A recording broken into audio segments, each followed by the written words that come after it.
जल्दी कंसीव करने के लिए हर कोई आज के टाइम में आतुर रहता है। तो इस वीडियो को आखिर तक जरूर देखिएगा। मैं पूरी कोशिश करूंगी कि आपको वो बेसिक टिप्स जरूर दे पाऊँ जिससे आप 7 डेज के अंदर कंसीव कर पाएँ।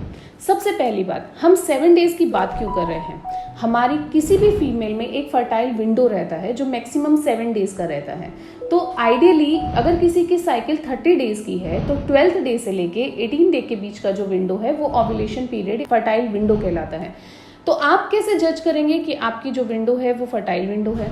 पहला, अगर आप न्यूली मैरिड हैं और आप जेन्युइनली ट्राई करना चाहते हैं तो आप अपने जो पीरियड्स का फर्स्ट डे को काउंट कीजिए डे 1, मतलब जिस दिन से ब्लीडिंग स्टार्ट हुई है वो डे 1 है, और उस दिन से आप पीरियड का 12th day, 14th day, 16th day, 18th day, इन दिनों में ऑल्टरनेट डेज में ट्राई कीजिए। वो आपको प्रेगनेंसी जल्दी अचीव करने में हेल्प करेगा। बहुत सारे पेशेंट्स आके बोलते हैं, जैसे कल एक पेशेंट मेरे पास आई थी, 2 साल से ट्राई करना है, आस्ट की फॉलिकुलर कराया और देखा कि उसका एक 12th डे पे रप्चर था। तो मैंने पूछा आपने रिलेशन कब बनाया? एंड हर आंसर वॉज कि मैम मैंने 7वें 8वें दिन रिलेशन बनाया था। घर के बड़े बोलते हैं कि पीरियड्स खत्म होते ही रिलेशन बनाने से बच्चा होता है, बाद में नहीं होता। तो ये कुछ मिथ्स हैं। ऐसे ही और भी छोटे छोटे मिथ्स हमें देखने को मिलते हैं, जैसे कि ओव्यूलेशन के टाइम पे सिर नहीं धोना है, उससे आपको फर्टिलिटी नहीं होगी, या पोस्ट ओव्यूलेशन नंगे पांव रहना है, या पोस्ट ओव्यूलेशन आपको एक्सरसाइज, योगा, वॉक नहीं करना है, धीरे धीरे चलना है, कोई काम नहीं करना है। इन मिथ्स से परे हटके थोड़ी साइंटिफिक बात हम कर रहे हैं। तो ये जो आपका ओव्यूलेशन टाइम पीरियड है वो आपका 12वें दिन से 18वें दिन के बीच में आज की लाइफस्टाइल में बेसिकली इवॉल्व करता है। तो अगर इन दिनों में आप ऑल्टरनेट डेज में ट्राई कर रहे हैं तो आपकी प्रेगनेंसी के चांसेस जो हैं वो सबसे ज़्यादा बढ़ जाते हैं। अगर इन 7 डेज में भी आप एग्जैक्ट डेज जानना चाहते हैं, जैसे कि मेडिकल साइंस के हिसाब से फीमेल एग 24 आवर्स सर्वाइव करता है और मेल स्पर्म जो है वो 48 आवर्स सर्वाइव करता है, तो आप जा सकते हैं फॉलिकुलर मॉनिटरिंग पे। मतलब अगर आपने 6 महीने नेचुरल तरीके से ट्राई किया और नहीं कंसीव हुआ, then go to the next step, आप फॉलिकुलर मॉनिटरिंग के लिए जाइए। फॉलिकुलर मॉनिटरिंग अल्ट्रासाउंड का एक प्रोसेस है जिसमें वो पीरियड के 10वें दिन से आपको बुलाते हैं, आपके एग्स को असेस करते हैं कि आपका एग किस दिन ग्रो कर रहा है, एग्जैक्टली किस दिन आप ओव्यूलेट कर रही हैं। ओव्यूलेट करेंगे तभी तो स्त्री बीज निकलेगा, और स्त्री बीज आपकी फर्टिलिटी के लिए सबसे प्राइम इंपॉर्टेंट पर्सपेक्टिव है। तो एग्जैक्टली जब वो ओव्यूलेशन हो रहा है उन्हीं 24 से 48 आवर्स के बीच में जब आप ट्राई करते हैं तो आप इन 7 गोल्डन डेज में से भी 2 डेज जो हैं वो निकाल लेते हैं और उसमें ट्राई करते हैं, तो प्रेगनेंसी के चांसेस और ज़्यादा बढ़ जाते हैं। तो इस तरीके से ये गोल्डन डेज आपको हेल्प करेंगे।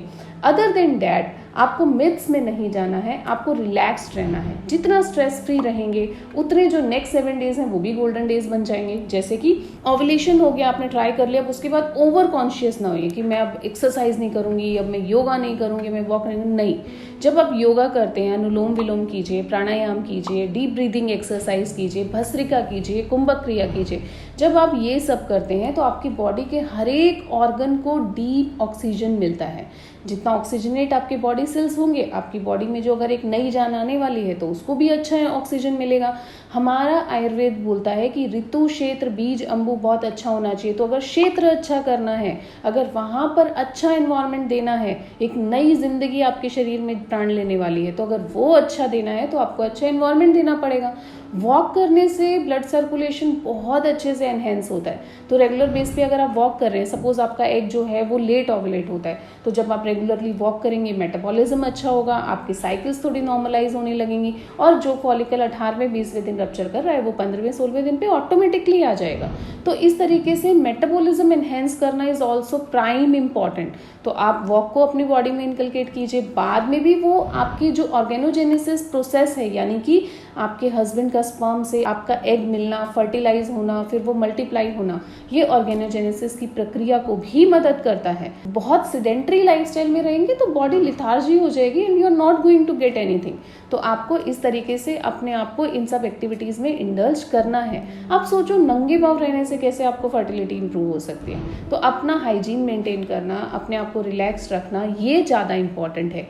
अच्छी नींद लेना बहुत इंपॉर्टेंट है। तो जैसे गोल्डन 7 डेज आपके फर्स्ट 7 डेज जो ओव्यूलेशन टाइम पीरियड के 7 डेज हैं, वैसे ही गोल्डन 7 डेज आपके लास्ट 7 डेज भी हुए। हर दिन कैलेंडर में काउंट नहीं करना है कि आज एग रप्चर हो गया, आज प्रेगनेंसी आई नहीं आई, आज सिम्टम आई नहीं आया, आज सिम्टम आई नहीं। इस तरीके के थॉट प्रोसेस से बच के बिल्कुल काम, कंपोज, रिलैक्स जितना रहने की कोशिश करेंगे। और उसके लिए मेडिटेशन बहुत हेल्प करता है, डीप ब्रीदिंग एक्सरसाइज हेल्प करती हैं, गाइडेड स्लीप पैटर्न हेल्प करता है। तो ये ये सब चीज़ें अपना के आप रिलैक्स रह सकते हैं। इसको अपनाएं और देखें कि ये 7 गोल्ड डेज जो हैं वो आपके गोल्डन डेज कैसे बनते हैं और आप 7 दिन में प्रेगनेंसी कैसे अचीव कर सकते हैं। Have a good day, have a healthy fertile life.